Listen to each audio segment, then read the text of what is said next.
ഒട്ടനവധി മലയാള സിനിമകളാണ് റിലീസ് കാത്തുനിൽക്കുന്നത്. അതിൽ 3 3D സിനിമകൾ വരെയുണ്ട്. അക്കൂട്ടത്തിൽ ഏറെ ശ്രദ്ധ നേടിയ സിനിമകളിലൊന്നാണ് മോഹൻലാലിന്റെ സംവിധാനത്തിൽ ഒരുങ്ങുന്ന ബറോസ്. മോഹൻലാലിന്റെ സംവിധാനത്തിൽ എത്തുന്ന ആദ്യ ചിത്രം എന്ന പ്രത്യേകതയും ബറോസിനുണ്ട്. അതുകൊണ്ടുതന്നെ ചിത്രത്തെപ്പറ്റിയുള്ള ഹൈപ്പും വളരെ വലുതാണ്. ഓണം റിലീസായാണ് ചിത്രം റിലീസ് ചെയ്യുക എന്നാണ് ഇപ്പോൾ അറിയാൻ കഴിയുന്നത്. ബറോസ് റിലീസ് ചെയ്യാൻ ഇനി 65 ദിവസം കൂടി ബാക്കി. പ്രിയനടന്റെ സിനിമ കാണാൻ കാത്തിരിക്കുന്നവർ ഇക്കാര്യം സൂചിപ്പിച്ച് സോഷ്യൽ മീഡിയയിൽ പോസ്റ്റുകൾ പങ്കുവയ്ക്കാറുണ്ട്. സെപ്റ്റംബർ 12-നാണ് ബറോസ് തിയേറ്ററുകളിൽ എത്തുക.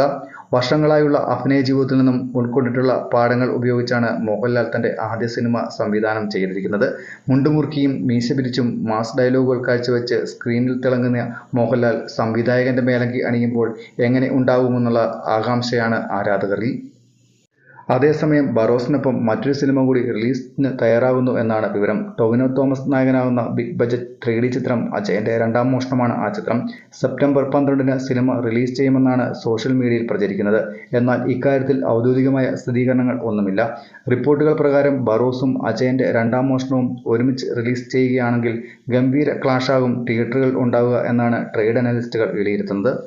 ജയസൂര്യ നായകനാകുന്ന കത്തനാരാണ് മറ്റൊരു 3D ചിത്രം. എന്നാൽ ഈ ചിത്രത്തിന്റെ ഷൂട്ടിംഗ് നടന്നുകൊണ്ടിരിക്കുന്നതിനാൽ റിലീസ് സംബന്ധമായ വിവരങ്ങൾ ഒന്നും പുറത്തു വന്നിട്ടില്ല.